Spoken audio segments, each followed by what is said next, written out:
올리버는 못생기고 역겨운 덕후로 어머니가 마법사들에게 살해당하는 것을 본 후 고아가 되었습니다. 어머니의 원수를 갚기 위해 올리버는 약한 척하며 마법 아카데미에 입학했습니다. 세계에서 가장 강력한 마법사 중 한 명이었지만 올리버의 어머니는 매우 친절하고 다정했으며 아름다우셨습니다. 어머니는 세상을 더 나은 곳으로 만들기 위해 사회개혁을 원했지만 가장 친한 친구들에게 배신당했습니다. 동료들은 어머니를 쫓아 여러 마법을 사용하여 128가지의 동료들이 그녀를 쫓아와 여러 마법을 사용하며 그녀가 128가지 고통을 온전히 느끼도록 했다. 통증의 종류요. 다행히도 그녀는 가장 친한 친구 에미에게 구조되었어요. 에미가 지하 통로로 데려가더니 뒤에서 칼을 꽂았어요.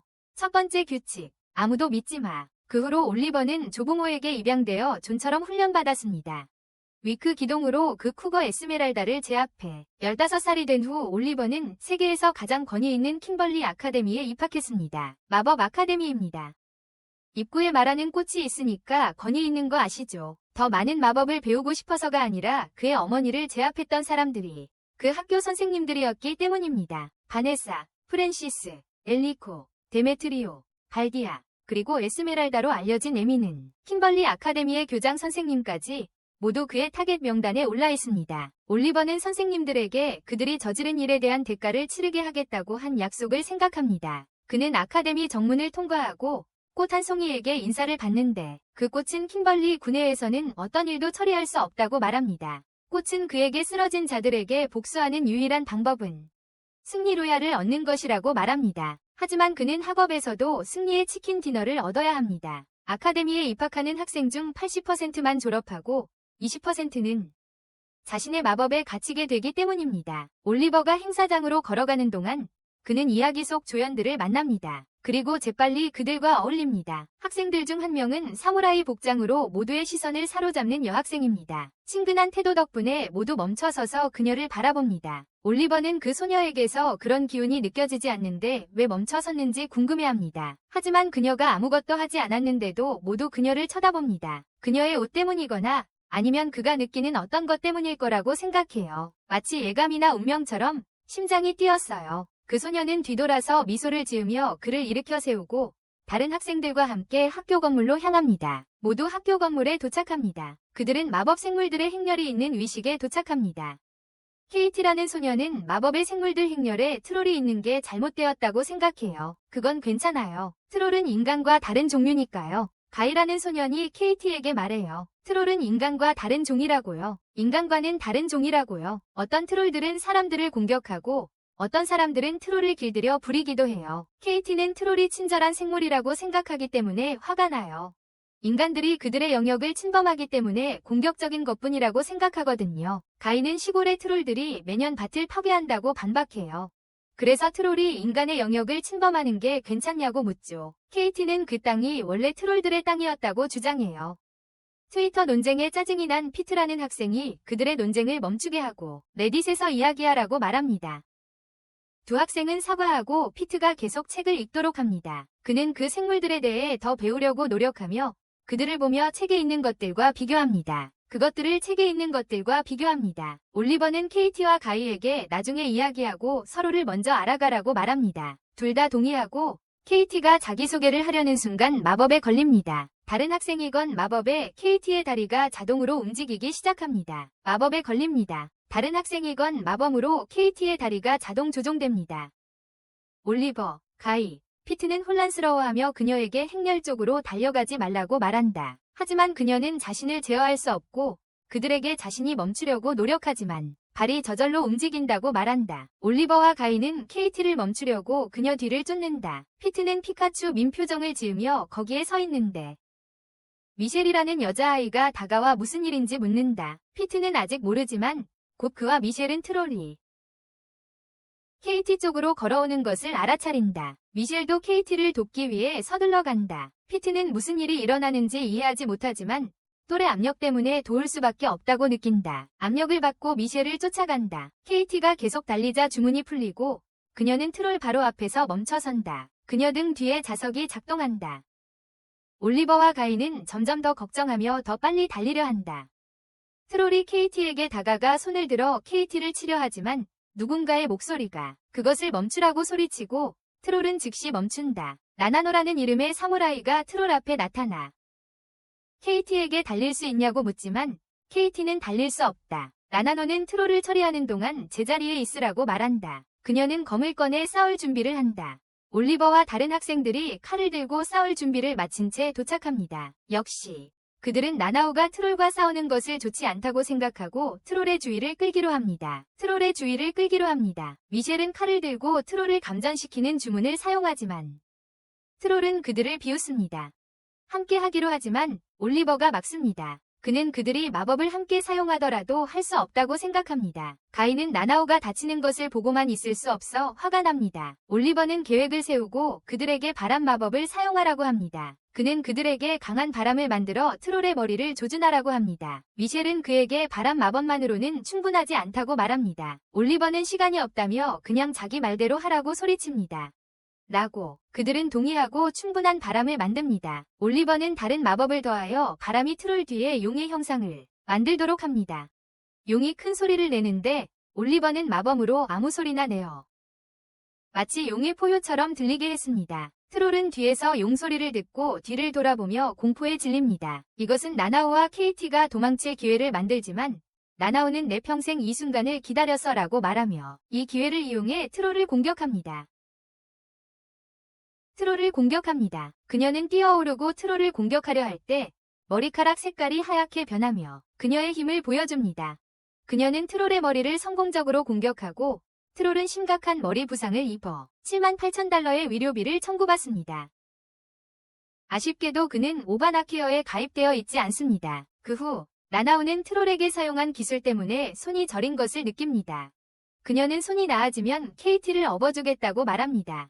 그녀는 입구를 만들어준 다른 4명의 학생들에게 감사를 표하고 자신을 거의 겁먹게 했던 그들의 주문에 대해 칭찬을 아끼지 않았습니다. 입학식이 계속되고 학생들은 건물 안으로 들어갑니다. 올리버는 나나오와 이야기를 나누고 그녀는 자신이 트롤 앞에 섰을 때 아무런 계획이 없었다고 인정합니다. 그녀는 자신이 가지고 있는 칼에는 칼날조차 없다고 말하며 그들의 도움이 없었다면 힘든 싸움이 되었을 것이라고 말합니다. 올리버는 그들의 주문이 실패했다면 그녀가 죽었을 것이라며 그녀가 무모했다고 말합니다. 나나오는 쾌활하게 이를 인정하며 입학 첫날에 그들이 자신의 목숨을 구해주었다고 말합니다. 학교라는 건 올리버의 여자친구가 될 거라는 건데 전혀 이유 없이 말이야. 올리버는 그녀의 생각을 이해하지 못하지만 그녀가 사용한 기술에는 감탄합니다. 그는 그녀의 머리카락 색깔이 변했던 때를 떠올립니다. 마치 수정처럼 마법 입자가 쉽게 흐를 수 있게 해주는. 그것은 신체 내 강력한 만화 순환을 의미합니다. 그러니까 기본적으로 그는 여자판 고조 사토루 같은 거죠. 그 후 학생들은 교사 중 한 명인 가렌드를 만나고 그는 교장 에스메랄다를 소개합니다. 에스메랄다는 그녀의 마법과 함께 강렬한 등장을 합니다. 학생들은 완전히 압도당했고 마치 순간이동한 것처럼 나타났습니다. 그녀는 학생들을 아카데미에 환영하고 그들이 무엇을 할 것인지 설명합니다. 학교의 최우선 순위는 자유와 결과입니다. 즉, 죽는다면 실력 문제입니다. 그래서 학생들의 80%만 졸업하고 나머지 20%는 망가집니다. 그녀는 마법이 통제불능이 되어 자신을 파괴하는 학생을 보여주기 위해 액체를 유리잔에 따릅니다. 그리고 그들을 파괴합니다. 그녀는 사람들이 마법을 제어하지 못하고 자신을 해치거나 자신을 끌어들이는 것을 소환할 때만 불구가 된다고 설명합니다. 어디서 왔는지 그들 중 일부는 미쳐서 동료 학생들을 때리려다 죽는 경우도 있습니다. 이 학생들은 너무 형편없어서 2008년 당시 근무 대기실에서 1분도 버티지 못했을 거라고 합니다. 그녀는 손가락을 튕겨 학생들을 일으켜 세운 후 연회장으로 이동시키고 앉아서 즐기라고 합니다. 방으로 이동시키고 앉아서 즐기라고 말합니다. 올리버는 밖에서 함께 있던 다른 학생들을 보고 모두 함께 앉기로 합니다.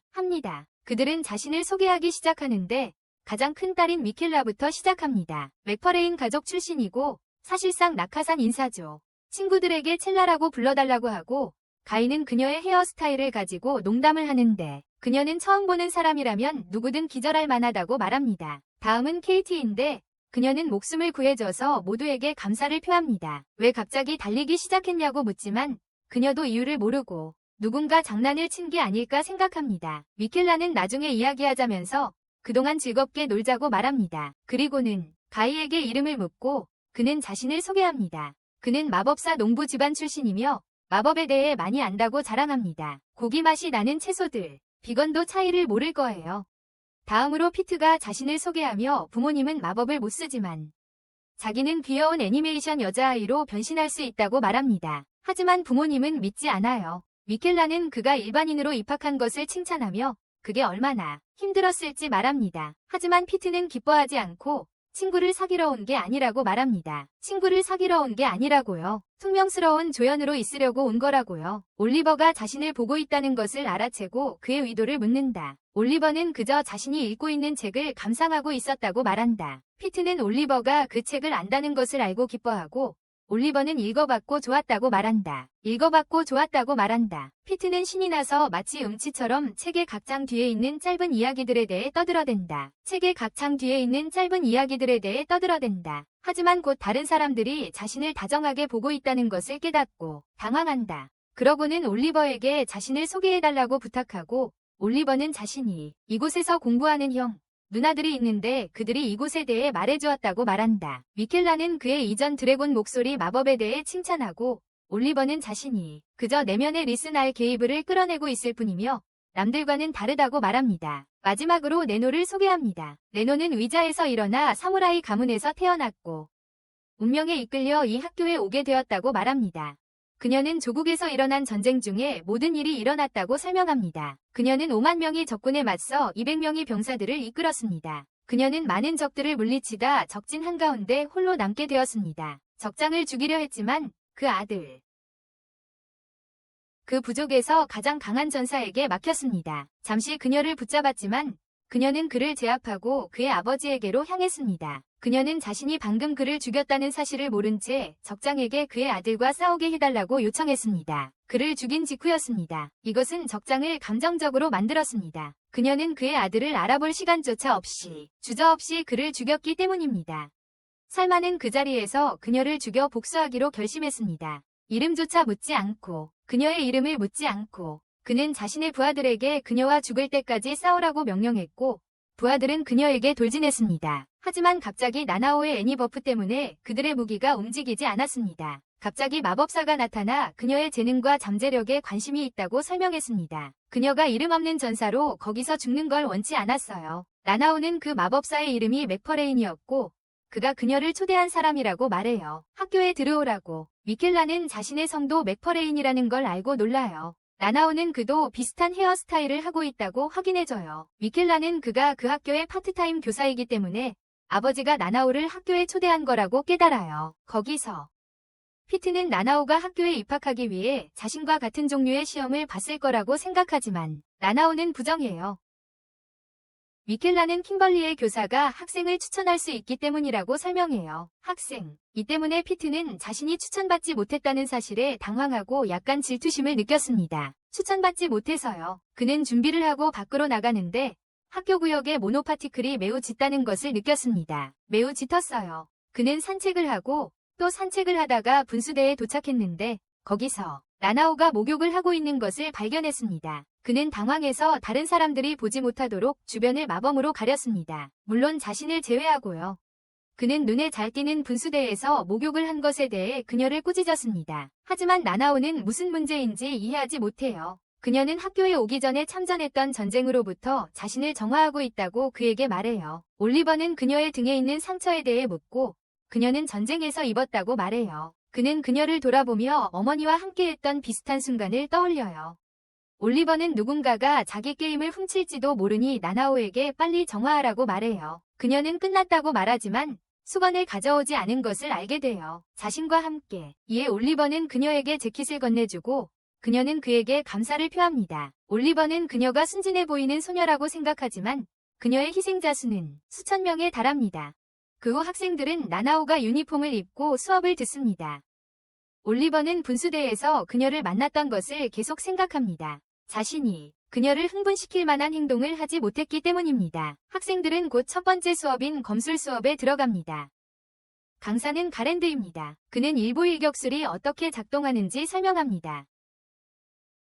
그는 2명의 학생에게 자원해서 결투 형식으로 시범을 보여줄 것을 요청합니다. 나나오가 즉시 자원하고 올리버는 그것을 보고 자원합니다. 선생님은 그들을 작은 원 안으로 데려가 다른 학생들이 지켜보는 가운데 결투를 벌이게 합니다. 학생들이 지켜봅니다. 시작하기 전에 가랜드는 그들의 검의 안전을 위한 주문을 겁니다. 이것은 학생들이 연습하는 동안 서로를 다치게 할 수 없도록 하기 위해서입니다. 만약 어떤 학생이 결투 중에 다른 학생을 해치기 위해 주문을 풀면 처벌받을 것입니다. 가랜드는 시간 제한이 없으며 한 명이 상대방의 머리나 가슴에 치명타를 입힐 때까지 경기가 계속된다고 설명합니다. 그들 중 한 명이 상대방의 머리나 가슴에 치명타를 입힐 때까지 경기가 끝나지 않습니다. 나나오가 올리버에게 정정당당한 시합을 하자고 제안하고 올리버는 승낙합니다. 하지만 나나오가 마법을 사용할 수 없으니 자신도 마법을 사용하지 않기로 합니다. 나나오에게 핸디캡을 주고 가볍게 놀다가 끝내려고 생각하지만 시합이 시작되자 나나오는 곧바로 모든 것을 쏟아붓습니다. 나나오는 곧바로 자신이 가진 모든 것을 사용합니다. 이에 올리버는 자신이 너무 안일하게 생각했다는 것을 깨닫습니다. 나나오의 공격에 올리버는 마법을 사용하여 간신히 공격을 피합니다. 나나오의 공격을 막는 대신 피하며 공격을 회피하려 하지만 나나오의 공격은 멈추지 않습니다. 막는 대신 피하려 하지만 나나오는 계속 공격해옵니다. 올리버는 나나오가 전에 사람들을 죽였고 지금 자신에게 겨누고 있는 것과 같은 칼을 사용했다는 것을 생각합니다. 그는 그녀가 몇 명이나 죽였을까 궁금해하지만 생각하는 동안 나나오가 그를 공격합니다. 그녀의 공격을 막고 나나오는 무언가를 중얼거립니다. 그녀는 그 장소에 대한 어떤 기억을 떠올리고 울기 시작합니다. 올리버는 그녀가 우는 것을 원치 않습니다. 온 힘을 다해 그녀의 눈물을 닦아주고 싶어 합니다. 그는 칼의 자세를 바꾸고 나나오는 그의 걱정에 감사하며 그에게 미소 짓습니다. 올리버는 그녀가 울지 않기를 바라고 그녀의 눈물을 닦아주고 싶어 해요. 온 힘을 다해서. 그는 검을 다시 잡고 나나오는 그의 걱정에 감사하며 그에게 미소 짓는다. 갑자기 연습 결투가 한 명이 죽을 때까지 진짜 싸움이 됩니다. 하지만 그들이 무엇을 하기도 전에 가랜드가 그들을 막습니다. 그는 그들에게 대본에 없는 행동이라며 검을 내려놓으라고 말합니다. 그들은 의도치 않게 검에 마법을 걸면서 킴벌리 아카데미 오셔 규정을 위반했습니다. 그들은 그것을 의도하지 않았습니다. 올리버는 방금 전 자신이 하려던 행동을 생각하며 제정신이 아닌 것 같았습니다. 가랜드는 그들에게 남은 수업 시간 동안 휴식을 취하라고 합니다. 그들이 떠나자 나나오는 올리버를 따라가 그 결투가 지금껏 가장 보람있는 일이었다고 말합니다. 하지만 끝내지 못한 것을 후회하며 그에게 더 이상 자극하지 말라고 말합니다. 그녀는 기회가 되면 진짜 검으로 다시 한번 자신과 싸워달라고 올리버에게 부탁합니다. 윤활유도 보호 마법도 없이 말이죠. 하지만 올리버는 자신처럼 엄청난 검술 실력을 가진 사람과 싸우고 싶지 않아서 거절합니다. 그녀가 이유를 묻자 올리버는 이유를 줄 필요가 없다고 말하지만 그녀를 죽이고 싶지도 않고 자신이 죽는 것도 원하지 않는다고 고백합니다. 그는 그녀를 두고 가버리고 그녀는 왜 올리버가 자신에게 실력이 부족하다고 말하는지 궁금해하며 울기 시작합니다. 점심시간에 학생들은 함께 앉아서 이전 수업, 주문학 수업에 대해 이야기합니다. 수업은 놀라움으로 가득 차 있었죠. 프랜시스가 수업을 진행했는데 학생들을 깔보며 마법사에게 필요한 건 지팡이뿐이라고 말했습니다. 그녀가 학생들에게 가르치고 싶었던 것은 스스로를 마법사라고 부른다면 마법으로만 문제를 해결해야 한다는 것이었고 그녀는 지팡이로 정령을 소환하며 그것을 보여주었습니다. 가인은 아침 수업이 놀라움으로 가득했다고 생각하며 다음 수업인 KT가 기대하는 마법 생물학 수업이 어떻게 될지 궁금해합니다. 나나오는 올리버와의 일 이후로 슬퍼 보였고 다른 사람들과 잘 어울리지 않았습니다. 그날 남은 시간 동안 올리버와 그룹은 다른 두 개의 수업을 들었습니다. 첫 번째 수업은 바네사가 가르치는 마법 생물학인데 바네사는 올리버의 어머니를 배신한 사람입니다. 그녀는 귀여운 마법 동물들에 대한 애정을 버리라고 즉시 말합니다. 그 동물들을 연구하는 것이지 친구를 사귀는 것이 아니기 때문입니다. 두 번째 수업은 엘리코가 가르치는 마법공학입니다. 다음날 검술 수업에서 학생들은 가랜드에게 마법검을 사용할 수 있는지 묻습니다. 마법검을. 선생님은 학생들이 곧 이 질문을 할 것이라고 예상했기에 그들에게 설명합니다. 그들에게 마법검이라고 불리는 특정한 종류의 검술이 있습니다. 마법검은 일격필살의 궁극기로 한 걸음 한 걸음. 마법검은 상대를 반드시 죽입니다. 전 세계에서 마법검을 사용할 수 있는 사람은 6명뿐입니다. 그래서 그들은 최강입니다. 다른 마법검을 만들려고 노력하는 사람들도 많고 기존의 마법검을 무찌를 방법을 고안하려고 노력하는 사람들도 많습니다. 하지만 아무도 성공하지 못했습니다. 6자루의 마법검은 비밀이며 그 작동 방식이나 누가 사용할 수 있는지는 대중에게 알려져 있지 않습니다. 이 때문에 어떤 사람들은 마법검이 사실은 거대한 대마법이 대중에게 퍼뜨리는 심리전이라고 믿습니다. 그날 후에 학생들은 학교 지하에 미궁이 있다는 소문을 듣고 올리버, 피트, 미켈라는 조사하러 갑니다. 소문에 따르면 그 미궁은 밤에 학교 건물을 점령하기 시작한다고 합니다. 세 학생은 미궁이 시작되는 곳에 도착하지만 막다른 길을 발견합니다. 하지만 잠시 후 그 장소가 변형되고 미궁이 그들 주위에 나타납니다. 그 주위에 해가 막 졌는데도 미켈라는 미궁이 학교 안으로 얼마나 멀리 퍼져나갔는지 놀랍니다. 해가 막 졌는데도 말이죠. 올리버는 새로운 학생이 길을 잃었다고 피트와 미켈라에게 말합니다. 항상 일어나는 일이지만 걱정할 필요는 없어요. 교관과 선배들이 그 지역을 순찰하고 있을 거예요. 그들은 학생들이 늘 위지하게 될 거라는 행복감을 표현하는 여자 목소리를 듣고 피트는 신이 나서 다가갑니다.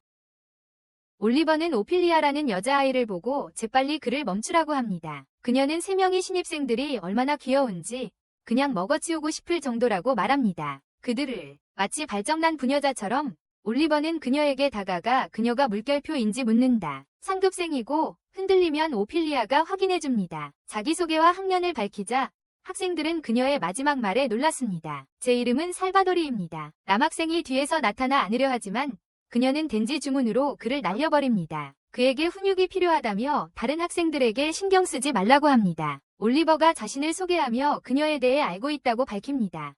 그는 그녀의 혼혈 크라켄과 실라스의 급속한 발달에 관한 논문을 읽었다고 말합니다.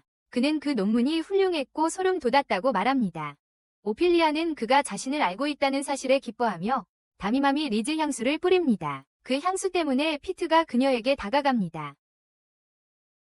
다행히 미켈라가 그를 막고 입을 막습니다. 그가 향수를 흡입하지 못하도록 막습니다. 그것을 피트만 영향을 받는 걸 보고 오피리아는 다른 사람들도 그것을 견딜 수 있을지 궁금해합니다. 그녀는 자기 몸이 그렇게 작동하기 때문에 화내지 말라고 말합니다. 그녀는 숨만 쉬어도 리즈 향수를 내뿜습니다. 그녀는 저항하지 말라고 말하지만 올리버는 그녀의 제안을 거절합니다. 그는 미켈라와 피트에게 도망치라고 말하고 오피리아는 놀랍니다. 그들은 미궁을 통해 달리고 곧 길을 막고 있는 뼈의 그물을 발견합니다.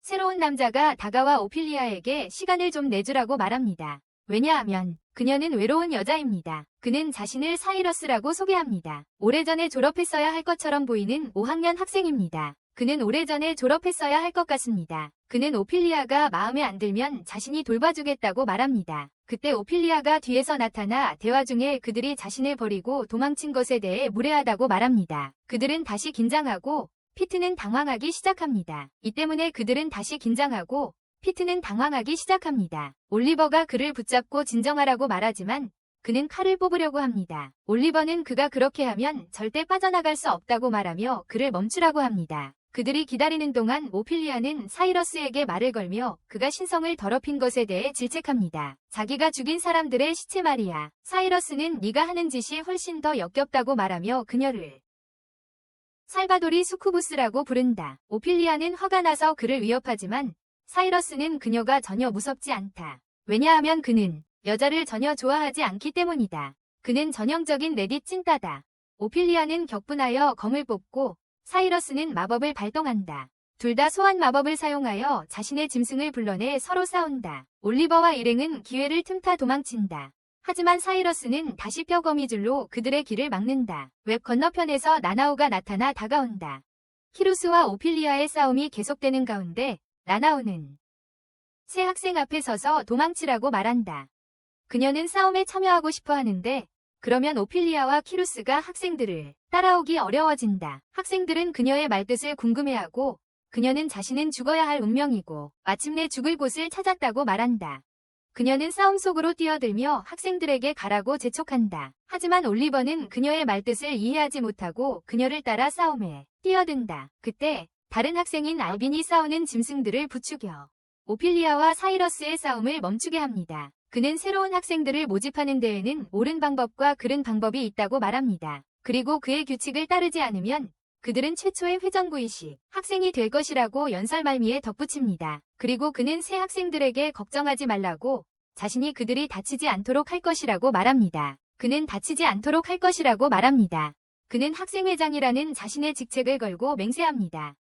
그는 불을 끄고 다른 학생이 나타나 오피리아의 목에 칼을 댑니다. 그는 자신을 5학년 수석인 칼로스, 그리고 알빈의 가장 친한 친구라고 소개합니다. 친구라고. 알빈은 오피리아와 사이러스에게 미궁 심처로 돌아가라고 말하고 그들의 벌이 무엇일지는 나중에 알려주겠다고 말합니다. 두 사람이 떠나고 알빈과 칼로스는 오피리아와 사이러스가 한 행동에 대해 학생들에게 사과합니다. 그들은 두 사람이 새로운 사람들에게 단지 호기심이 있었을 뿐이라고 변명합니다. 그들은 그들이 안전하게 그곳을 빠져나갈 수 있도록 도와주고 올리버의 무리는 걱정하던 친구들을 만납니다. 나나오는 가장 걱정이 많았던 케이티에게 사과합니다. 하지만 올리버가 그녀의 말을 가로채 옷깃을 잡으며 죽고 싶냐고 묻습니다. 죽을 생각이냐고. 그는 그녀가 전에 했던 일, 즉 반자의 돌격을 하려던 것 때문에 화가 나 있습니다. 오피리아와 사이러스의 싸움에 끼어들고 싶었어요. 미켈라가 그를 말리고 나나오에게 무슨 생각인지 설명해달라고 합니다. 나나오는 더 이상 살고 싶지 않다고 마치 일본 회사원들이 하는 말처럼 설명합니다. 삶의 즐거움을 느끼지 못하고 자신의 삶이 실감나지 않는다고 합니다. 인생의 즐거움을 느끼지 못하고 현실감이 없다고 말합니다. 꿈 같다고 느껴진대요. 꿈이 끝나기 전에 소원을 이루고 싶었던 겁니다. 올리버가 그녀에게 소원이 무엇인지 묻자 복수를 위한 싸움은 만족스럽지 않다고 설명합니다. 하지만 자신을 존중하고 받아들이는 상대와 싸우는 것이 더 낫다고 합니다. 그녀는 예전 무술학교에서 그런 상대와 싸우는 것에 만족감에 대해 배웠다고 말합니다. 그들을 존중하거나 사랑에 빠지더라도 죽을 때까지 싸울 것입니다. 그들과 싸우는 순간은 사랑에 빠질 수도 있습니다. 그런 상대와 싸우는 것은 만족스러운 순간이자 감정입니다. 그리고 그것은 오타쿠들에게는 행복 혹은 시야와세라고 불립니다. 모두 놀라고 나나오조차도 그것은 비틀린 생각이라고 동의합니다. 그녀는 이틀 전 올리버와 싸웠던 순간의 감정을 말해요. 하지만 올리버는 그녀와 싸우기를 거부했고 그게 그녀를 엄청나게 힘들게 했어요. 그녀는 울면서 올리버가 자신을 거부한 것에 얼마나 슬펐는지, 비록 올리버와 죽을 때까지 싸울 생각을 완전히 하고 있었음에도 말이에요. 그녀는 너무 슬퍼서 삶에서 벗어나고 싶고 죽고 싶다고 느꼈어요. 미켈라는 나나오에게 새로운 삶의 방식을 찾아야 한다고 말해요. 그녀는 나나오를 위로하며 죽을 곳을 찾아서는 안 된다고 말해요. 올리버를 좋아하게 되었더라도 박수 치고 싶었던 사람이든 사랑에 빠졌든 서로 칼로 때리려고 했어요. 그녀는 바로 앞에 있는 올리버를 봐야 해요. 다들 그녀와 시간을 보내고 싶어 해요. 친구니까요. 다른 사람들도 그녀와 함께 즐거운 시간을 보내고 싶어서 사실이라고 확인해 줍니다. 올리버는 나나오에게 무슨 일이 있어도 자살하려고 하지 않겠다고 약속하라고 합니다. 무슨 일이 있어도 말이죠. 그리고 자신의 몸을 스스로 지키기 위해 검을 사용하겠다고도 약속하라고 강요합니다. 대신에 말이죠. 그리고 올리버는 자신의 검으로 그녀의 방어를 뚫겠다고 약속합니다. 나나오는 동의하고 그들을 걱정시켜서 미안하다고 사과합니다. 그녀는 다시는 목숨을 버리려고 하지 않겠다고 약속하며 더 나은 삶을 살 수 있도록 가르쳐달라고 부탁합니다. 그들에게 말이죠. 다음 날 모두 연금술 수업에 갔는데 선생님은 금속팔과 다리를 한 남자가 아니었어요. 금속 팔다리가 아니었어요. 다리우스가 그들이 사용할 화학물질과 약들이 매우 위험하다고 경고했어요. 매우 위험하다고 했어요. 수업이 시작되고 피트가 바로 초보적인 실수를 저질렀어요. 올리버가 그걸 보고 용액이 불을 뿜기 시작하자 걱정했어요. 그는 마법 주문을 사용해서 용액이 담긴 항아리를 떨어뜨렸어요. 그는 자신의 몸으로 항아리를 덮었고 작은 폭발이 일어났지만 아무도 다치지 않았어요. 수업에 있던 학생들은 충격을 받았고 다리우스는 감명받았어요. 올리버에게 완벽하게 처리했다고 말하고 이름을 묻습니다. 올리버가 이름을 말하자 다리우스는 그의 노력을 계속 칭찬합니다. 하지만 친구를 신중하게 사귀라고 말하며 올리버를 짜증나게 합니다. 수업 후 다리우스는 복도에서 올리버를 만나 이야기할 것이 있다며 그를 불러냅니다. 무슨 이야기를 할 것이 있다고 합니다. 올리버는 그를 따라가고 선생님은 빨간 불이 있는 곳의 길로 그를 안내합니다. 등화 신호가 빨간색인 곳입니다. 그는 뛰어난 재능을 가진 학생의 연구를 복구하고 있다고 말합니다. 실력 부족으로 사망한 학생이라고 합니다. 올리버는 그 학생이 마법에 흡수되었냐고 묻고 선생님은 그렇다고 확인합니다. 마법사가 바라는 최고의 죽음이라고 하더군요. 죽은 자들이 남기는 것들이 그들에게 큰 도움이 된대요. 새로운 연구에 도움이 되고 그들의 정신이 그들을 앞으로 나아가게 한다고 하네요. 걷던 중 몬스터들의 공격을 받았는데 다리우스가 바로 제압했어요. 순식간에 땀 한 방울 흘리지 않고 모든 몬스터들을 물리친 다리우스의 힘에 올리버는 감탄했어요. 정말 놀라워했죠. 하지만 다리우스는 그를 칭찬하지 말라고 했어요. 아부한다고 해서 그가 엘리트 학생이 되는 건 아니라고요. 그들은 계속 걸어가다가 가운데에 불이 켜진 마법진이 있는 동굴에 도착했어요. 주변에 표식들이 있어요. 원 가운데에는 빛의 포탈이 있는데 선생님은 그것을 괴물들이 드나드는 문이라고 말씀하셨어요. 선생님은 올리버에게 그 문에서 나온 괴물들이 서로 잡아먹고 그들이 전에 본 괴물들은 살아남은 자들이라고 말했어요. 그들은 원에 더 가까이 다가가고 다리우스는 그것을 해제해요. 올리버는 다리우스에게 그들이 학교에 처음 온 날 트롤 사고에 연루되었는지 물어봐요. 학교에. 다리우스는 올리버에게 왜 자신이 연루되었다고 생각하는지 물어봐요. 올리버는 다리우스가 학생과 함께 계획을 세웠다는 증거를 찾았다고 말해요. 트롤이 누군가를 공격하게 만들어서 없애려고 했어요. 다리우스는 이를 부인하지 않습니다. 그는 올리버가 그것을 밝혀낼 수 있었다는 사실에 특별하다고만 말합니다. 하지만 올리버는 다리우스가 왜 그랬는지 이해하지 못합니다. 다리우스는 인류 내부의 어리석음을 없애는 것이 자신의 가장 큰 꿈이기 때문이라고 대답합니다. 태초부터 사회는 항상 1%의 천재들과 나머지 틱톡 보며 포트나이트 하는 바보들로 구성되어 왔습니다. 진짜 자신이 일론 머스크가 뉴럴링크 챌린지를 하는 줄 알고 인간의 지능 자체를 바꾸려고 합니다. 그걸 바꾸려고 하는 거죠. 하지만 그러려면 연구를 위한 반인반수 샘플을 얻어야 하고 트롤이 그중 하나입니다. 다리우스는 올리버가 자기 재능이 없다고 생각해서 그에게 연구를 도와달라고 합니다. 그는 그저 아무것도 이룬 적 없는 평범한 마법사일 뿐입니다. 올리버는 선생님의 평가에 동의하지 않습니다. 다리우스는 그가 무엇이든 할 수 있고 좋은 조수가 될 것이기 때문에 여전히 대화할 가치가 있다고 말합니다. 훌륭한 조수가 될 거라고 합니다. 올리버는 그에게 4월 8일 185년과 25년에 무엇을 했는지 묻습니다. 달 8일. 다리우스는 질문에 아랑곳하지 않는다. 대신 올리버에게 얼마나 알고 있냐고 묻는다. 올리버는 자신이 먼저 질문했기 때문에 대답을 거부한다. 다리우스는 올리버가 처음부터 자신을 노리고 있었는지 묻고 그러면서 자신이 죽인 여자의 친척들이 아직 살아있다는 것을 깨닫는다. 올리버는 다리우스에게 변하지 않는 성격 덕분에 더 쉽게 그를 증오할 수 있다고 말한다. 그는 검을 뽑아 들고 이미 1단계 주문거리 안에 있으니 준비하라고 다리우스에게 말한다. 다리우스는 격분하여 칼을 뽑는다. 올리버가 가슴에 상처를 입히는 동안 그는 올리버의 목을 베는데 성공합니다. 하지만 올리버는 앙구스타비아라는 네 번째 마법검을 사용하여 결과를 뒤집습니다. 닥터 스트레인지 애니메이션 능력으로 올리버는 모든 가능한 결과를 볼 수 있습니다. 싸움에 그는 모든 시나리오에서 다리우스의 실력이 자신보다 훨씬 뛰어나다는 것을 알고 있습니다. 다리우스가 자신을 죽일 것이라는 것을 알고 있습니다. 하지만 올리버는 미래가 이미 정해져 있지 않고 예측할 수 없기 때문에 인피니티 워의 줄거리처럼 자신이 다리우스를 이기는 미래가 반드시 있을 거라고 생각합니다. 그가 이기기 위해 해야 할 일은 베이지 않는 시나리오를 찾는 것뿐입니다. 그러면 다리우스를 이기는 미래로 그를 반드시 데려갈 테니까 자신이 원하는 가능성을 찾아 그쪽으로 달려가는 거야. 그 덕분에 다리우스의 공격을 피하고 다시 마법검을 사용해. 다리우스의 손을 베고 그를 쓰러뜨려. 그리고 도망치지 않고 왜 그냥 서 있었냐고 다리우스에게 묻지. 다리우스는 올리버의 마법검을 생각하며 혼란스러워해. 올리버 어머니의 궁극기인데 말이야. 7년 전에 사라졌어야 할 그걸 어떻게 사용하는지 이해할 수 없어. 년 전에 올리버는 다리우스가 자기 어머니에게서 빼앗아간 것들이 있지만 빼앗지 못한 것들도 있다고 말합니다. 그때 다리우스는 자신이 죽인 여자가 올리버의 어머니라는 것을 깨닫습니다. 올리버는 그게 다행이지만 자기가 어머니를 닮지 않은 게 다행이라고 말합니다. 자신의 계획을 망칠 수도 있었기 때문이라고 덧붙입니다. 그러면서 고통 주문은 시전자가 경험한 고통만 재현할 수 있다고 말합니다. 그래서 다리우스에게 어머니에게 가한 고통을 똑같이 느끼게 해주겠다고 합니다. 경험한 고통만. 그걸 막는 유일한 방법은 다리우스가 올바른 말을 하는 것입니다. 다리우스가 그에게 올바른 말을 해야만 멈출 수 있습니다.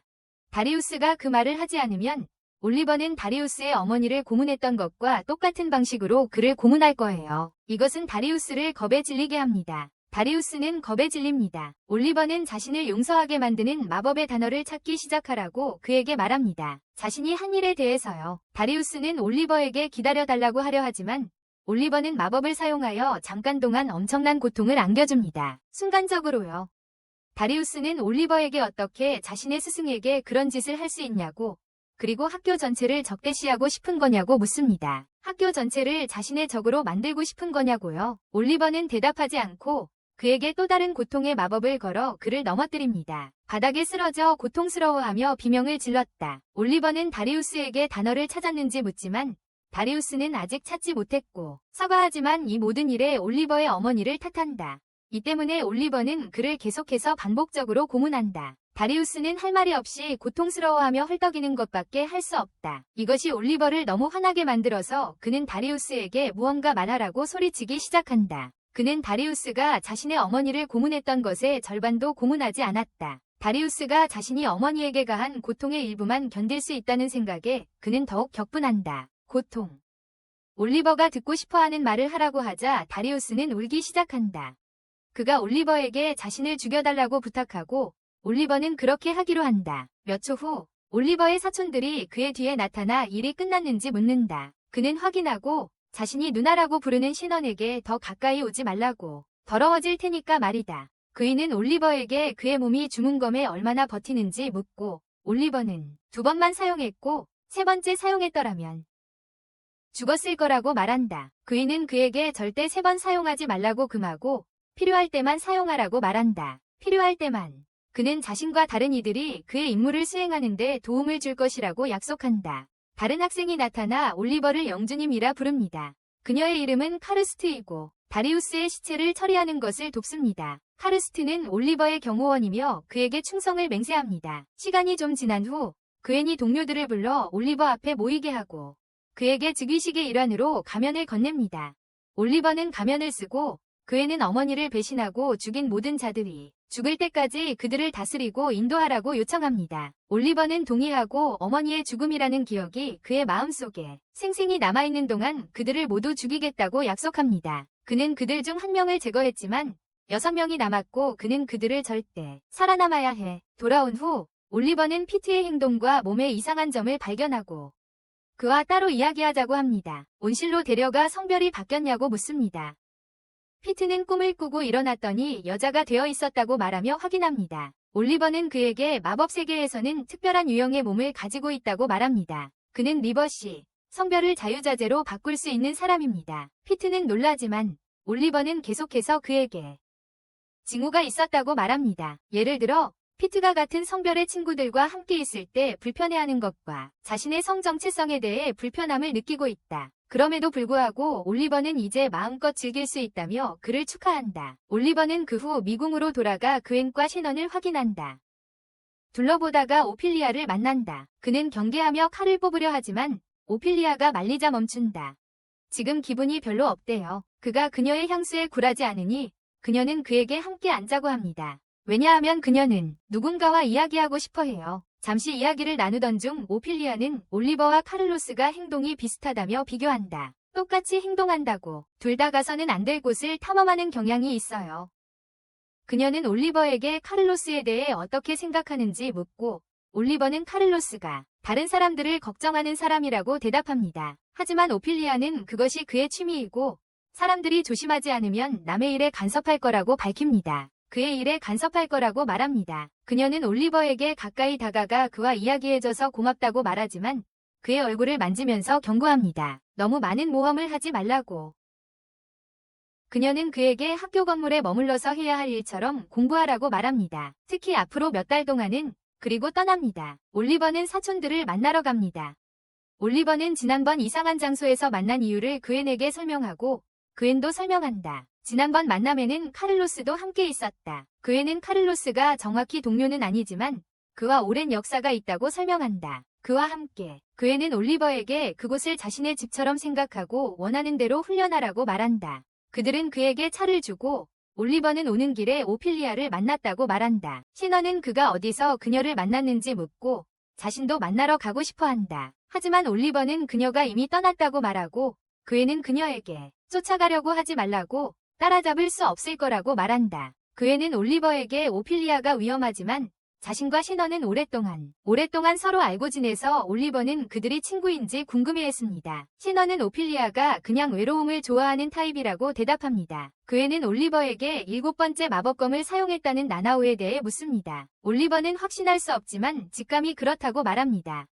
그 또한 완벽하지 않은 마법검 사용자이기 때문에 그의 직감은 나나오가 자기를 좋아한다고 말합니다. 그 애는 나나오에게 사람들을 끌어들이는 카리스마가 있다고 말합니다. 그러자 올리버는 자기 어머니의 빗자루도 어머니를 받아들였다고 말합니다. 올리버 또한 나나오에게 끌리고 가끔 그녀를 쳐다보게 되는데 그녀에게 필요한 일이라면 돕고 싶어 합니다. 신원이 미소 지으며 그에게 자기를 좋아하냐고 묻는다. 그이는 그가 신원에게 대답하기 전에 진정하라고 말한다. 그는 어떤 것에 이끌리는 느낌이 마법사에게 매우 중요하다고 말한다. 사람에게 나나오는 아마 그의 본질을 바꿀 사람일 것이다. 올리버는 마음속에 표현할 수 없는 모든 감정을 버리고 자신이 되어야 한다. 그는 나나오에게 자신만의 방식으로 충실해야 하며 올리버는 이에 동의한다. 그날 후에 올리버와 그의 친구들은 미궁에서 캠핑을 가기로 한다. 올리버는 그들에게 항상 안전하게 지내라고 경고한다. 그들은 캠프를 설치하기 좋은 장소를 찾고 음식을 먹으며 함께 시간을 보낸다. 모닥불 주위에 앉아 이야기를 나누고 있어요. 미셸은 그룹의 이름을 지어야겠다는 아이디어를 냅니다. 서로 너무 가까워졌고 이렇게 특별한 경험은 처음이라서 그룹의 이름을 짓는 것이 오래도록 이어질 수 있게 해줄 거라고 생각하기 때문입니다. 모두들 미셸의 의견에 동의하고 좋은 이름을 생각해냅니다. 나나오가 일어나 벽으로 가서 검을 뽑습니다. 그리고 모두에게 같은 것을 하라고 요청하고 모두들 따릅니다. 그녀는 모두에게 원을 만들고 검을 중앙으로 향하게 하여 검 끝이 서로 겹치도록 하라고 지시합니다. 그러자 검들이 장미 모양을 이루는데 그녀는 자기 나라에서는 그것이 소드로즈라고 불렀어요. 친구로 남지 않더라도 현재의 그들의 유대감을 상징하는 거예요. 영원히 소드로즈는 어떤 것에도 꺾이지 않을 거예요. 그룹 이름을 소드로즈로 짓자고 제안해요. 모두 동의하고 감동해서 부끄러워하며 얼굴을 붉혀요. 미셸은 언젠가는 시들어 죽을지라도 두려워하지 않고 피어나는 꽃처럼 그룹도 그렇게 할 것이라고 말하며 그룹 이름을 소드로즈라고 발표해요. 그러면서 올리버는 이 순간의 이미지를 마음속에 새겨 영원히 잊지 않으려고 해요. 그래서 시간이 좀 지나자 그룹과 다른 학생들은 숲속에 있는 자신들을 발견하고 키메라 괴물들에게 습격을 받습니다. 도망치기로 하지만 피트와 다른 두 학생, 페이와 조셉은 달아나다 넘어져 괴물에게 붙잡힙니다. 올리버는 피트의 손을 잡고 구하려 하지만 괴물이 올리버를 잡으려 하자 미셸이 그를 막고 피트가 끌려가도록 내버려둡니다. 다른 학생들이 기숙사로 돌아가라는 말을 듣는 동안 올리버는 띠어와 선생님들에게 일어난 일을 알립니다. 그는 다른 학생들에게도 같은 일이 일어났다는 보고가 있다는 것을 알게 됩니다. 물론입니다. 선생님들은 오피리아가 마법에 사로잡혀 학생들을 납치했다는 결론을 내립니다. 마법에 걸려 학생들을 납치하고 있다는 것입니다. 이것은 올리버에게 오피리아가 학교에 남아서 특히 앞으로 몇 달 동안은 밖으로 모험을 하지 말라고 했던 때를 상기시켜줍니다. 오피리아는 자신의 작업실에서 침착함을 유지하려고 했습니다. 자신이 데려온 학생들을 우리에 가두었지만 아직은 해치지 않았습니다. 학생회는 오피리아와 맞서 학생들을 되찾을 준비를 하지만 오피리아가 저지른 일과 그녀가 마법에 사로잡히게 된 것에 대해 스스로를 책망하기도 합니다. 마법에 사로잡혔습니다. 며칠이 지났는데도 피트가 나타나지 않아 올리버와 그의 친구들은 걱정합니다. 돌아가 학생회가 게으름 피우는 것처럼 보이니까 그 남자는 더 화가 났어요. 태만한 것 같다고요. 다른 사람들은 감정적으로 대처하는 건 도움이 안 된다며 진정하라고 말하지만 그냥 앉아서 기다리는 것도 마찬가지예요. 올리버는 기다리는 것 외에는 할 수 있는 일이 없다고 말하지만 가인은 단호하게 뭔가를 해보려고 해요. 피트를 위해 요리를 하러 갈 수 있도록 오피리아에게 자기 자신을 넘기려고 해요. 피트를 위해서요. 하지만 나나는 죽은 사람은 먹을 수 없고 그들에게 음식을 주는 유일한 방법은 무덤에 무언가를 남겨두는 것이라고 말하며 피트가 죽었을 수도 있다고 암시해요. 이 때문에 가인은 핏이 죽었을 리 없다고 생각해서 화가 납니다. 나나는 확신할 수 없지만 자기 나라에서는 전쟁 중에 10명이 실종되면 8명은 사망한 채로 발견된다고 말합니다. 올리버는 너무 비관적으로 말하지 말라고 하며 오피리아의 키메라들은 사람들을 살아있는 채로 데려가도록 설계되었다고 말합니다. 그러니 아마도 그는 아직 살아있을 겁니다. 케이티는 오피리아가 핏에게 무슨 짓을 하고 있을지 궁금해하지만 아무도 모릅니다. 미켈라는 그냥 앉아서 자신들이 모르는 것에 대해 논쟁하는 것이 아무에게도 도움이 되지 않으므로 다음 수업에 가기로 합니다. 나중에 올리버는 그앤과 셰넌을 만나러 갑니다. 그는 그들에게 피트를 구출하는 것을 도와달라고 부탁하고 그들은 그에게 자신들이 학생회와 함께 오피리아의 소굴, 즉 미궁의 세 번째 소굴에 있는 곳을 찾으러 갈 것이라고 말합니다. 그곳을 찾는 것은 어려울 것이고 아직 동료의 도움을 받을 수는 없지만 그들은 그를 찾기 위해 최선을 다할 것을 약속합니다. 케이티는 가랜드 선생님에게 도움을 청하러 가지만 그는 현재로서는 그녀를 도와줄 수 없다고 거절합니다. 선생님들은 개입하기 전에 8일을 기다려야 하기 때문입니다. 선생님들이 학생들의 어려움을 즉시 해결해주지 않기 때문에 학생들은 스스로 돌봐야 합니다. 미켈라는 올리버를 만나 그에게 자신이 자신의 가족에게 도움을 요청하러 갔다고 말합니다. 아버지, 그녀가 친구들을 지킬 수 없다면 얻는 즉시 잃게 될 거라고 말했어요. 그 순간에. 그래서 미궁에 가기로 결심했고 가기 전에 그에게 말하고 싶었어요. 거기에 가기 전에 올리버는 그녀가 거기서 죽을 수도 있다는 이유로 반대하지만 그녀는 단호했어요. 그녀는 키메라들이 피트를 잡았을 때 그들이 피트를 죽이지 않을 거란 걸 깨달았고 키메라들을 쫓지 않음으로써 나머지 친구들이 살아남기를 바랐다고 말했어요. 키메라들을. 그녀는 올리버에게 자신이 피트를 다시는 같은 눈으로 볼 수 없을 거라며 가게 해달라고 애원했어요. 다시 올리버는 그녀와 함께 가기로 하지만 그녀는 거절합니다. 다른 사람들이 두 사람이 간다는 것을 알게 되면 따라올 겁니다. 역시 밀리건이 나타나 머리카락으로 왼쪽 눈을 가린 채 그들에게 그들이 결정하는 것은 한 명 또는 두 명 모두가 죽을지 여부라고 말합니다. 그녀는 케이티와 함께 온실에서 이야기하자고 합니다. 올리버는 케이티가 왜 밀리건에게 자신을 팔려고 하는지 이해하지 못하지만 케이티는 친구를 구하기 위해서라면 그렇게 할 것이라고 말합니다. 밀리건은 그들이 기꺼이 희생하려는 우정을 칭찬합니다. 서로를 구하기 위해서. 올리버는 케이티가 밀리건에게 제안한 것을 취소해달라고 요청합니다.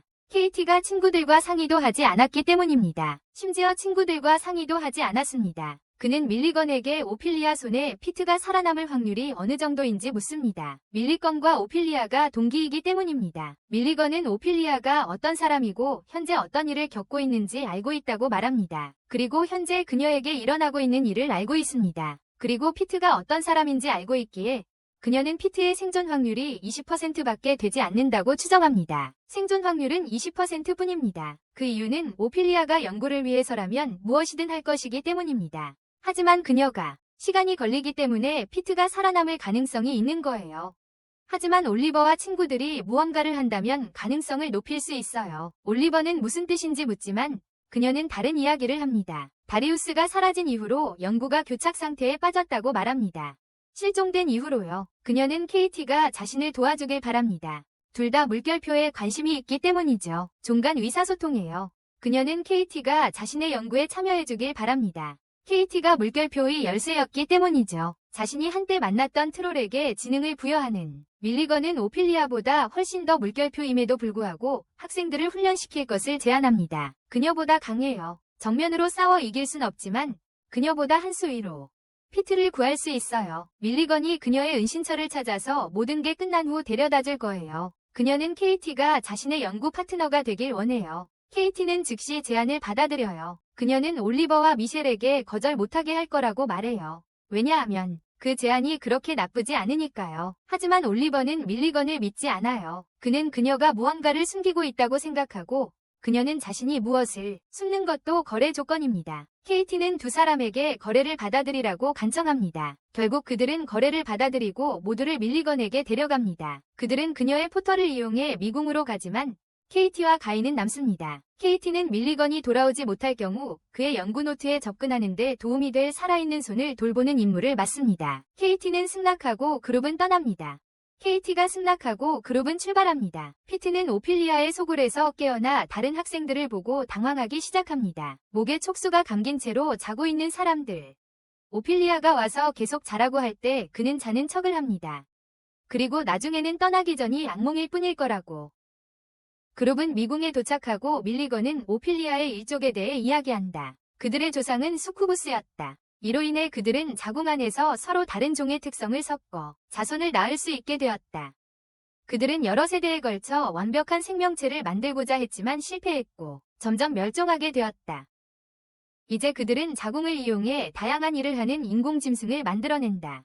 그들을 위해서 최근에 오피리아는 학생들을 납치하는 데 사용했던 키메라를 만들었고 그것은 엄청난 만화를 그래서 학생들을 납치한 거야. 더 많은 키메라를 만들거나 혹은 더욱 사악한 무언가를 위해 그들의 만화를 짜내려는 거지. 미켈라는 학생들이 아프냐고 묻지만 밀리건은 오피리아가 그들을 재우고 있으니 아무것도 느끼지 못할 거라고 말해. 생명력이 닿을 때쯤 약해질 거야. 미켈라가 생명력이 뭐냐고 묻자 밀리건은 오피리아가 남성의 만화만 필요하기 때문에 정액을 빼앗는다고 설명해. 그룹은 걱정이 되고 나나오는 밀리건에게 피트가 리버씨, 올리버는 그녀가 이 정보를 밝히는 것을 원치 않지만 그녀는 밀리건이 동맹이고 그들을 돕기 위해 목숨을 걸고 있다고 주장합니다. 그들이 계속 걷는 동안 그룹은 밀리건에게 오피리아가 피트가 리버씨라는 것을 알게 되면 어떻게 할지 묻습니다. 밀리건은 이것이 오피리아를 좌절시킬 것이라고 대답합니다. 방해물로 보고 그를 해칠 것이기 때문입니다. 그래서 그를 제때 구하기 위해 서둘러야 합니다. 그들은 두 번째 은신처로 가는 길을 막고 있는 키메라를 발견한 곳에 도착합니다. 그들은 두 번째 은신처로 가는 길을 막고 있는 키메라를 발견한 곳에 도착합니다. 밀리건은 학생들에게 그것을 물리치려면 3학년이 되어야 한다고 말합니다. 그것이 학생들의 수준을 넘어서기 때문에 그녀는 직접 처리하기로 결심하고 학생들에게 보고 배우라고 말합니다. 밀리건은 그 생물에게 돌격하고 학생들에게 다음에 무엇을 해야 할지 가르칩니다. 같은 상황에 직면했을 때를 대비해서 첫째, 괴물의 약점을 이해해야 합니다. 키메라는 눈이 멀었고 그녀가 만든 미끼처럼 촉수를 사용하여 사물을 찾고 느낍니다. 그것에게 위협이 될 수도 있습니다. 둘째, 학생들이 싸울 때 마무리 일격을 가하기 전에 괴물을 약화시켜야 합니다. 괴물을 약화시킨 후에야 마무리 일격을 가해야 합니다. 하지만 동시에 싸움을 너무 길게 끌지 않도록 주의해야 합니다. 너무 오래. 셋째, 그들은 결국 싸움을 끝낼 마지막 일격으로 이어질 계획을 가지고 싸워야 합니다. 마지막 타격. 하지만 조심해야 합니다. 키메라들은 어리석지 않고 눈이 멀었어도 위협이 무엇인지 아닌지 구분할 수 있습니다. 위협인지 아닌지. 밀리건은 괴물에게 달려들지 않고 자신이 만든 미끼처럼 간단하게 걷는 것을 멈추면서 이렇게 말합니다. 자신이 만든 미끼처럼 그녀는 키메라가 자신이 키메라를 속이기 위해 모방한 미끼들이 만든 움직임 패턴을 인식했다고 설명합니다. 자신이 모방한 미끼들의 키메라가 그녀를 위협으로 여기지 않아서 만지지 않았고 그 덕분에 그녀는 키메라에 더 가까이 다가가 마지막 일격을 가할 수 있었습니다. 학생들은 그녀가 너무 쉽게 해낸 것에 감탄했습니다. 그녀는 그들에게 쉬워 보였을지 몰라도 모든 단계를 서로의 도움 없이 혼자서 해내는 것이 어려운 부분이라고 말했습니다. 그들은 함께 해야만 성공할 수 있습니다. 나나오는 키메라를 끝낼 마지막 단계를 맡기로 합니다. 그녀는 이전에도 함께 협력해서 이겨낸 경험이 있으니 최선을 다하라고 다른 학생들을 격려합니다. 밀리건도 동의합니다. 과거에 그들이 이기지 못했다면 그녀는 시도조차 하지 않았을 테니까요. 도와줘. 미켈라는 나나오에게 다른 사람을 위해 위험을 무릅쓰려고 하지 말라고 말한다. 다른 사람들을 위해 그들은 3가지 단계를 함께 진행할 것이고 나나오는 미켈라에게 앞으로 더 잘 생각하려고 노력하겠다고 말한다. 미켈라에게 앞으로 더 잘 생각하려고 노력하겠다고 말한다. 밀리건은 그들에게 미궁의 두 번째 층 숲으로 들어갈 것이라고 말한다. 숲은 숲이다. 그들은 그곳에 도착하여 동굴에 도착할 때까지 아주 오랫동안 걸었다. 동굴에서 그들은 휴식을 취하고 다른 사람들이 자는 동안 밀리건과 올리버는 모닥불 주위에 앉아있다. 올리버는 피트가 걱정되어 잠 못 이룹니다. 밀리건은 그들에게 피트를 그렇게 오래 알지도 못하는데 왜 목숨까지 걸고 돕는지 묻습니다. 그들은 피트를 오래 알지 못했습니다. 올리버는 입학식 때 피트와 다른 친구들을 처음 만났던 날에 대해 이야기합니다. 입학식 때였습니다. KT가 위험에 처했을 때 모두 함께 KT의 목숨을 구하기 위해 힘을 합쳤습니다. 그는 피트는 마법 능력이 없어서 그 상황이 무서웠을 테지만 도망칠 수도 있었음에도 불구하고 도망치지 않았다고 말합니다. 도망쳐도 괜찮았을 텐데 말이죠. 그는 그들이 KT를 구하는 것을 도왔고 이제 그들은 도망치지 않고 그를 구하는 것을 돕고 싶어 합니다. 도망가지 않고요. 밀리건은 이것이 그들의 우정의 아름다운 일이라고 생각합니다. 그녀는 그것을 좋아하지만 그 어떤 것에도 관심이 없습니다. 그녀는 오직 올리버에게만 관심이 있습니다. 그녀는 그가 평범한 마법사인데도 나나오와 미켈라와 같은 실력인지 이해하지 못합니다. 두 소녀 모두 특별한 곳이나 가문에서 태어났지만 올리버는 특별한 재능이 없는 그저 평범한 학생일 뿐입니다. 그녀는 그의 과거에 그의 재능 부족을 만회할 만한 무언가가 있었을 거라고 생각합니다. 올리버는 밀리건을 경계하지만 그녀는 자신이 무엇을 묻지는 않을 거라고 말합니다. 그에게 일어난 일 때문에 그녀는 다른 사람들보다 그를 더 걱정해요. 다음 날 그들은 모두 보트를 타고 호수를 건너 세 번째 은신처로 갈 준비를 합니다. 올리버는 그들을 계속 따라온 카스트 양에게 지금 호수를 건너고 있으니 수면으로 돌아가라고 텔레파시를 겁니다. 카스트 양은 그가 떠날 준비를 하는 것을 지켜보며 이해합니다. 밀리건은 그들이 떠나기 전에 그룹에게 또 다른 수업을 합니다. 그녀는 물 위를 걸을 수 있게 해주는 호수 걷기를 보여줍니다. 그녀는 그 기술이 모든 기본적인 요소들을 완벽하게 마스터하는 것을 필요로 한다고 설명합니다. 특별한 마법. 그녀는 미켈라와 올리버에게 그것을 시도해보라고 부탁하는데 그들이 그 마법에 대해 알고 있기 때문이다. 올리버는 1년차는 아직 사용할 준비가 되어 있지 않다는 말을 들었기 때문에 자신은 할 수 없다고 생각한다. 하지만 밀리건은 실패하더라도 시도해보라고 말한다. 올리버와 미켈라가 주저하자 마나오가 먼저 시도하지만 바닥으로 가라앉고 성공하지 못해서 실망한다. 다음으로 올리버가 들어가고 물 표면에 만화를 붓고 양쪽 다리에 체중을 고르게 분산시키는 방법을 생각한다. 그것은 효과가 있었고 그는 물 위에 설 수 있었다.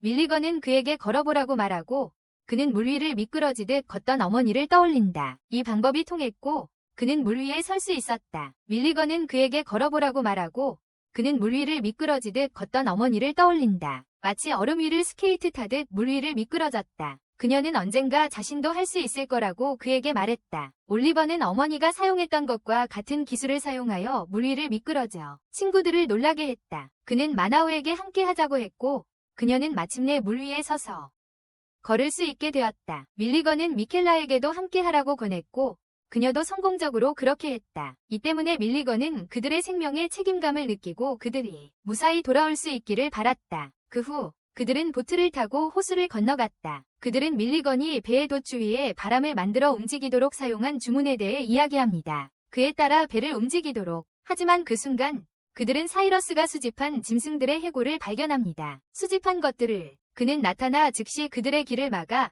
밀리건이 그에게 부딪히기 전에 배를 멈추게 합니다. 그에게 부딪히기 전에 그는 그들이 거기에 왜 있는지 묻고 밀리건이 그에게 말하자 적대적으로 변합니다. 그는 그들이 죽고 싶다면 자기 손으로 박수쳐서 그들의 시체를 연구에 사용하겠다고 말합니다. 그들의 시체를 연구에 사용하겠다고. 학생들은 당황하여 검을 뽑으려 하지만 미켈라는 그와 협력할 것을 요청합니다.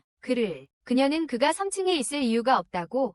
그러니 그가 거기에 있는 건 오피리아의 연구 결과를 가장 먼저 얻기 위해서라고 말합니다. 하지만 사이러스는 부인합니다. 그는 오피리아의 연구에 관심이 없다고 합니다. 밀리건은 그녀가 죽기 전에 마지막으로 본 사람이 되기 위해 거기에 있다고 추측하지만 사이러스는 그것 또한 부인합니다. 그는 오피리아의 장례식에 참석하기 위해 거기에 있다고 말합니다. 밀리건은 그가 단지 장례식에 참석하기 위해 거기에 있다면 왜 그렇게 야단법석을 떠는지 묻습니다. 그녀는 등 뒤에서 주문을 준비하면서 이렇게 묻는데 올리버는 그것을 눈치챕니다. 하지만 물속에서 물키메라가 나타나서 그녀는 주문을 사용하지 않습니다. 키루스의 괴물을 공격한다. 밀리건은 키메라와 싸우려는 척하다가 바람 마법을 다시 사용하고 키루스에게 키메라를 혼자 상대하게 남겨둔 채 현장을 떠난다. 키루스가 혼자 키메라를 상대하게 남겨두고 떠난다.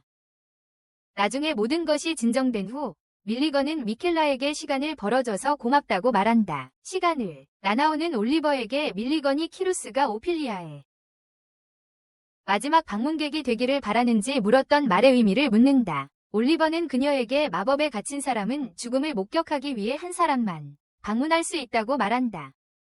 그들은 여정을 계속해서 오피리아가 있는 섬에 도착하여 구출한다.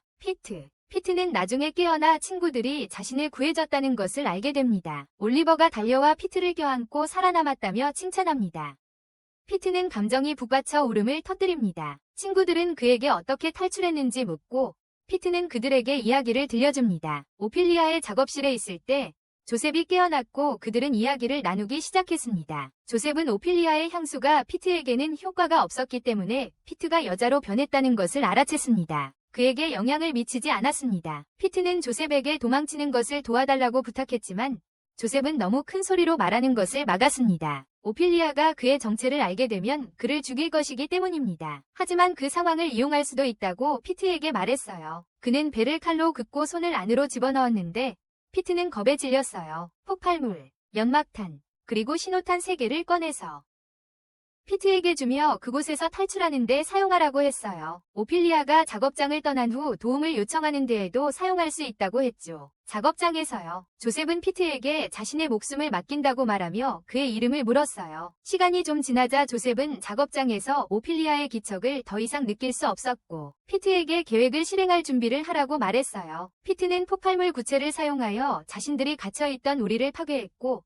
연막탄을 사용하여 오피리아의 짐승들이 지키고 있는 곳에서 도망치기 위해서 그는 그곳에서 빠져나와 조난 구조용 구체를 사용해 누군가 자신을 찾을 수 있도록 신호를 보냈다. 그를 찾아달라고. 하지만 그러는 도중에 그는 바닥으로 떨어졌고 서서히 그 안으로 빨려 들어갔다. 그는 친구들을 생각하며 거기서 죽고 싶지 않다고 생각했다. 다행히도 그는 친구들에게 발견되어 구조되었다. 바로 그때 오피리아가 그들 앞에 나타나 칼을 꺼내 들고 싸움을 걸었다. 그녀는 밀리건에게 거기서 무엇을 하는 거냐고 물었고 밀리건은 자신은 단지 후배들이 친구들을 구하는 것을 돕고 싶었을 뿐이라고 말했다. 그녀는 자신들이 하는 일을 방해하려는 것이 아니라고 설명하며 놓아줘. 하지만 오피리아는 자신이 더 이상 인간이 아니면 공감할 수 없다고 말합니다. 그녀는 자신의 종족 마법의 정점에 도달했기 때문입니다. 그녀가 주문을 외우기 시작하자 밀리건이 그룹에게 시작하라고 말한다. 그녀가 주문을 완료하기 전에 공격하는 거야. 하지만 그들의 노력을 합쳐도 오피리아에게는 아무것도 할 수 없습니다. 그녀는 촉수들이 그녀를 방어하는 동안 그녀는 계속해서 주문을 준비합니다. 멀리서 퀸과 셰넌은 오피리아의 주문이 실제로 나타나는 것을 목격합니다. 거대한 그녀와 다른 사람들을 둘러싼 돔 때문에 셰넌은 올리버를 걱정하게 됩니다. 주문이 계속해서 장소 전체를 감싸면서 오피리아의 촉수들은 계속해서 학생들과 싸우려고 주문이 완료된 후 돔은 완전히 외부 세계와 차단됩니다. 외부 세계화. 그것은 단일 마법을 사용하는 사람이 이룬 가장 위대하고 인상적인 마법업적인 그랜드 에어리어입니다. 단일 마법을 사용하는 사람이 이룬 밀리건은 오피리아가 어린 나이에 그랜드 에어리어를 달성했다는 사실에 감탄했습니다. 마법에 휩싸이는 와중에도 나이를 먹고 있었어요. 2명이 다른 학생들이 나타납니다. 한 명은 미셸의 친척인 스테이시이고 다른 한 명은 리넷입니다. 그들은 스테이시의 시녀인 페이를 구하기 위해 왔습니다. 밀리건은 그들에게 현재 오피리아의 자궁 안에 있으며 그녀가 새로운 생명체를 창조하는 것을 거부했다고 알립니다. 대신 그녀는 또 다른 생각, 끝없는 키메라를 만들었습니다. 오피리아가 마법을 풀거나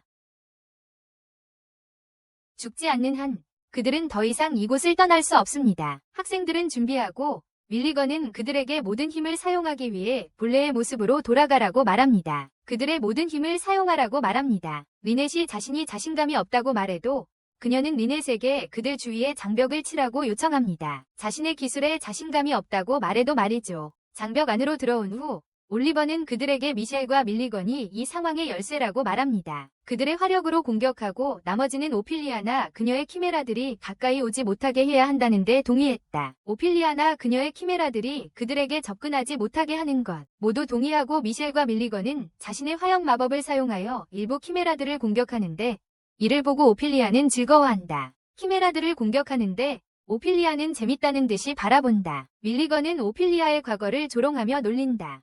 그녀는 오피리아에게 지금 죽기를 거부하는 이유는 첫사랑 때문에 생명을 붙잡고 있으려 하기 때문이라고 말한다. 그녀는 첫사랑 때문에 목숨을 부지하려 한다고 말한다. 알빈을 좋아했기 때문에 늑뱀이 유니콘과 사랑에 빠지는 것과 같다고 비유하며 그녀를 비웃는다. 알빈을 좋아해서라고 말한다. 이에 오피리아는 화가 나서 입을 다물라고 소리친다. 하지만 밀리건은 자신과 알빈이 잘 해결되었더라도 자신은 그냥 그의 정액만 빼앗고 그를 사랑한 적 없어요. 그녀가 그런 사람이니까요. 이 말에 오피리아는 더욱 분노합니다. 그녀는 키메라들을 밀리건에게 보냅니다. 하지만 밀리건과 미셸은 모든 키메라들을 태워 없앱니다. 밀리건은 오피리아에게 다가가려 하지만 오피리아는 빨리 촉수 중 하나로 그녀를 붙잡습니다. 그 움직임으로 밀리건의 머리카락이 젖혀지면서 왼쪽 눈이 드러납니다. 오피리아는 그녀와 눈이 마주칩니다.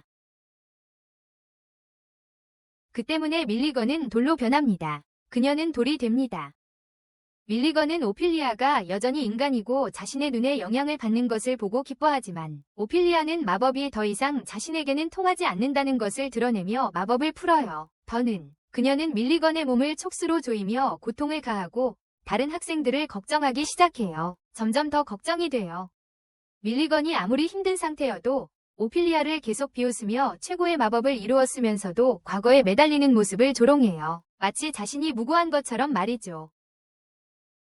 순수한 것처럼. 이 때문에 오피리아는 그녀를 완전히 끝장내기로 결심해요. 그리고는 자신에 대해 아무것도 모른다고 소리쳐요. 그때 알빈과 카를로스가 그랜드 에어리어 밖에 도착하여 오피리아에게 묻습니다. 자신이 납치한 학생들이 어디 있는지. 오피리아는 몇몇 학생들을 데리고 나와 더 이상 필요 없다고 말합니다. 오피리아가 떠나려 하자 알빈이 그녀를 막고 그냥 보낼 수 없으니 검을 뽑으라고 합니다. 그냥 보낼 수는 없다고 말합니다. 그랜드 에어리어 안에서 오피리아의 키메라들이 힘을 잃고 학생들로부터 멀어지기 시작합니다. 학생들로부터 멀어집니다. 올리버는 학생들에게 주의를 끌라고 하고 나나오는 오피리아에게 접근하여 손뼉을 치려고 합니다. 오피리아에게 다가가 손뼉을 치려고 합니다. 모두 동의하고 빗자루를 타고 키메라들을 공격합니다. 키메라들이 반격하고 일부 학생들이 빗자루에서 떨어집니다. 올리버는 떨어지지 않으려 하지만 결국 그도 떨어집니다.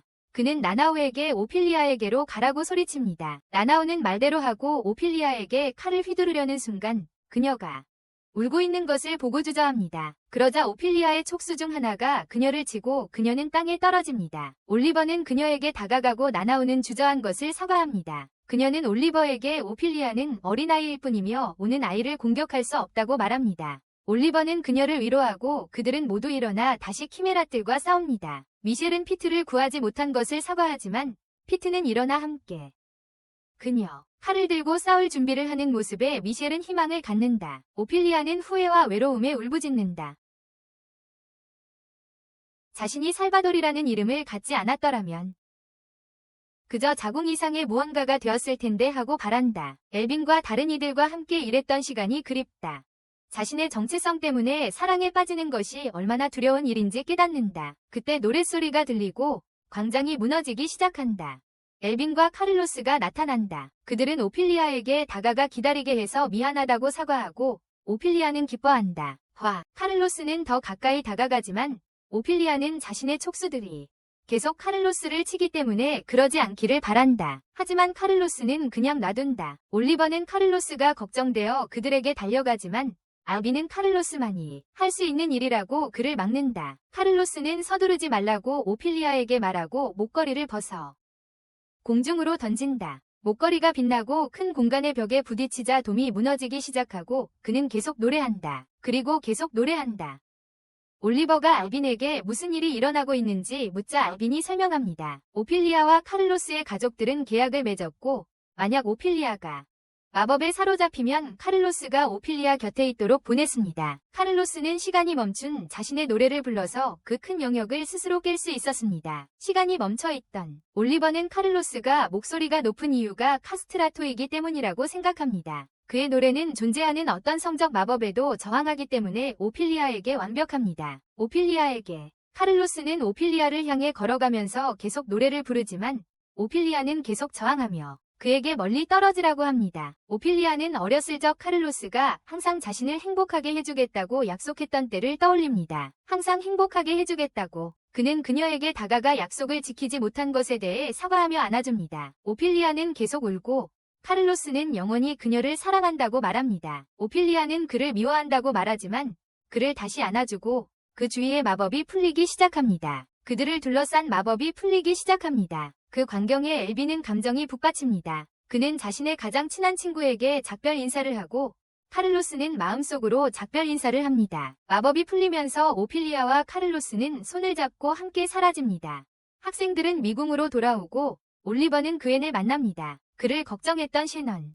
모든 학생들이 수면 위로 올라와 친구들과 선생님들을 만납니다. 케이티는 피트를 보고 기뻐하고 페이는 리넷과 스테이시와 제외합니다. 다른 학생들은 납치되었던 아이들을 보고 안도하고 조셉도 그들 중에 있습니다. 올리버와 친구들은 그들의 우정의 힘을 상징하는 검은 장미를 만들어 올립니다. 다시 한번 올리버는 오피리아가 맞이한 결말이 더 나은 것이라고 생각하는데 그럴 가능성은 적습니다. 친구들이 기숙사로 돌아가는 길에 선생님들을 만나 인사를 합니다. 존경심이나 공포심에서 선생님들이 지나가자 올리버는 자신의 최후가 어떨지 상상하는 건 의미 없다고 인정합니다. 자신이 어디로 향하는지 알기 때문입니다. 모든 선생님들이 지나가자 그의 미소는 사라집니다. 더 이상은 그럴 수 없기 때문입니다. 죽을 시간이 다가오고 있으니까요. 그들의 죽음이 다가오기 전까지는 더 이상 그럴 수 없습니다.